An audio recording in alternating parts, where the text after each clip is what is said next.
I have respect for the individuals that are in the podcast industry. I got a little bacon. Babe, that's deep in there. Give them a cleavage. People want cleavage. Showcase it. Sells, babe. Sells. That's me. That's against our religion. It's not. It's within the confines of marriage. Again, this is my personal opinion. It's my podcast. But given what we've learned about Fort Huachuca, an intel base that literally trains Christians, I'm asking myself, was she just training? Was she training to become a Christian? Was she training to be able to impress people like Charlie by just always having a Bible verse? Now she can't even get out a sentence without making it somehow a Bible verse or a holy in some degree. And there's something that registers to people as off about that. Just when we thought we've seen it all with Erika Kirk, Candace Owens drops another bombshell. This time, it is an alleged casting couch footage of Erika. According to sources, this video finally puts in perspective how Erika was able to land roles in TV shows. This is ridiculous. This strong. Movies. And finally, that Miss Arizona crown. New Miss Arizona USA 2012 is Erika Franzwe. For months, Candace Owens has been trying to piece together Erika's past and all the plot holes in them, like that period of her life where she claims that she was out in China working with ST victims. Sources have now confirmed that Erika was in fact traveling around the world with her boyfriend at the time. And this is 5 years before her staged meeting with Charlie Kirk. Said boyfriend was Josh Harrelson, a pro basketballer who was playing for the Miami Heat back then. Erika reportedly lived with Josh and frequently traveled with him to whatever destination he was playing at, which included China. Why she was actually in China, helping victims of sex trafficking. No, the truth is that Erika was just following her boyfriend. I kind of view this as her groupie year. Her boyfriend at the time is Josh Harrelson. Josh Harrelson is playing for the Miami Heat. Okay, so you got a basketball player who was in his prime and he is dating the Arizona beauty queen. And I would also like to note that this is 2013.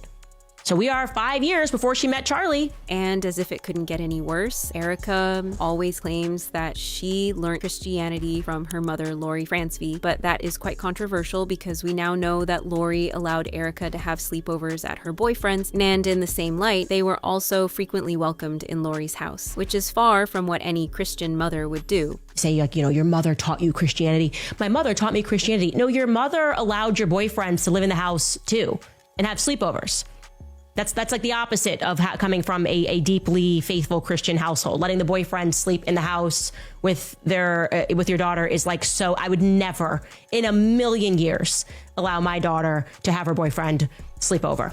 Speaking of Christianity, it has also now been uncovered that Erika allegedly trained to become a Christian. Friends and classmates from her past have been exposing her, saying that they find her new persona of being holy, righteous, and overly spiritual disturbing to watch, because the Erika they knew was reportedly the opposite of all those things, which takes us back to that time when Erika mentioned that she locked herself away for 8 months at a stretch. According to her, the only people she saw were her mother and her pastor's wife, who, quote unquote, poured into her. I locked myself in my room, basically turned into a hermit for about a good 8 months. The only person I would see outside of my family was my pastor's wife, and we would go to the church and she would just pour into me every single day. For context, this 8-month period happened just before Erika tied the knot with Charlie. It is being revealed that during this period, Erika allegedly trained to be a Christian so she could impress Charlie with Bible quotes at the tip of her tongue when they finally met. We ordered our food, and then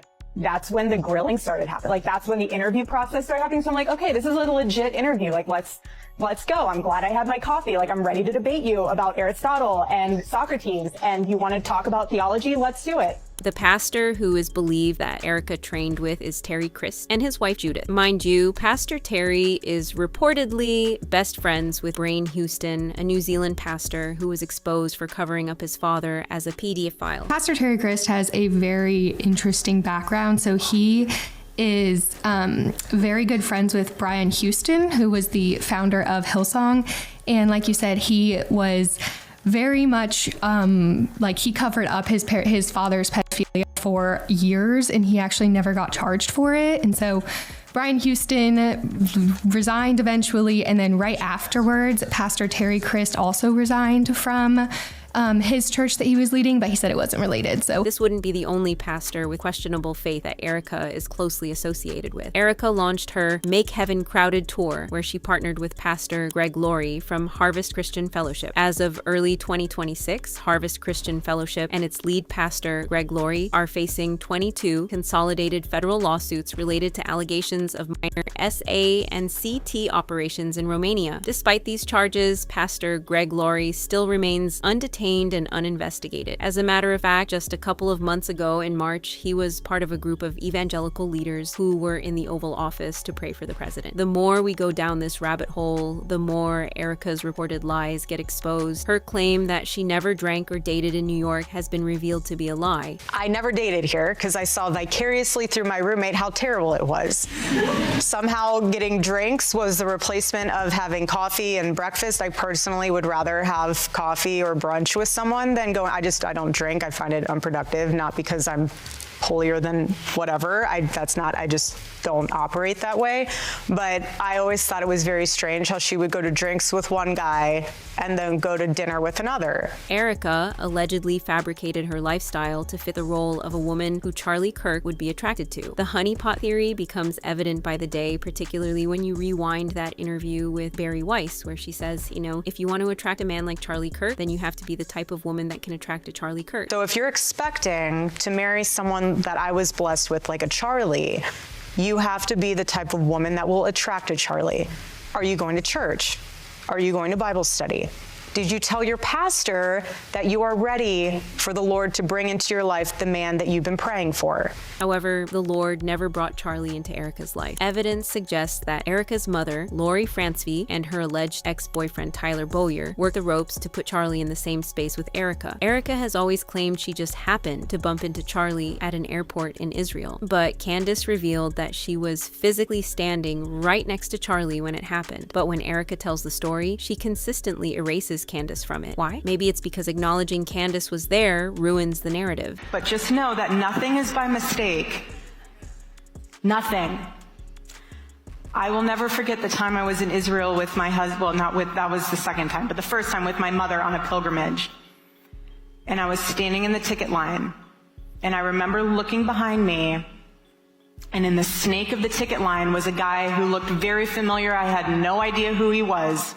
And I told my mom, this guy looks so familiar. And as a typical mother, she said, go and say hi. No. We were late for our flight, and I'm not going to come off like a crazy person that's just weird. That ended up being Charlie. Nothing is by coincidence. Candace has confirmed that Lori Francevy, whom she described as a massive pusher, specifically targeted Charlie and instructed Erika to intercept him at that airport. They had him in their crosshairs from the beginning. However, this first attempt reportedly didn't work, which is where Tyler Bowyer had to come in. Tyler had reportedly been in Charlie's ears about Erika for months before finally setting up a meeting between the two disguised as a business opportunity. Tyler is the man who supposedly introduced Erika to her husband, but for some reason Erika claims that she cannot remember how she met Tyler Bowyer. How does anyone forget something like that? I find all of this to be remarkably suspicious. The most suspicious element for me is Erika pretending she does not remember how she met Tyler Bowyer.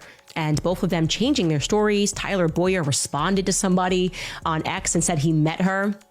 He met Erika at the Trump rally, but he maybe forgot. Maybe he had another long night in Romania, but he maybe forgot that he had already given a speech at Charlie's memorial and stated that Erika called him and said, how can I help? And then he put her behind Trump. So you had to know her before the rally to put her, if she called you and said, how can I help? And also, why was she calling you to say, how can I help?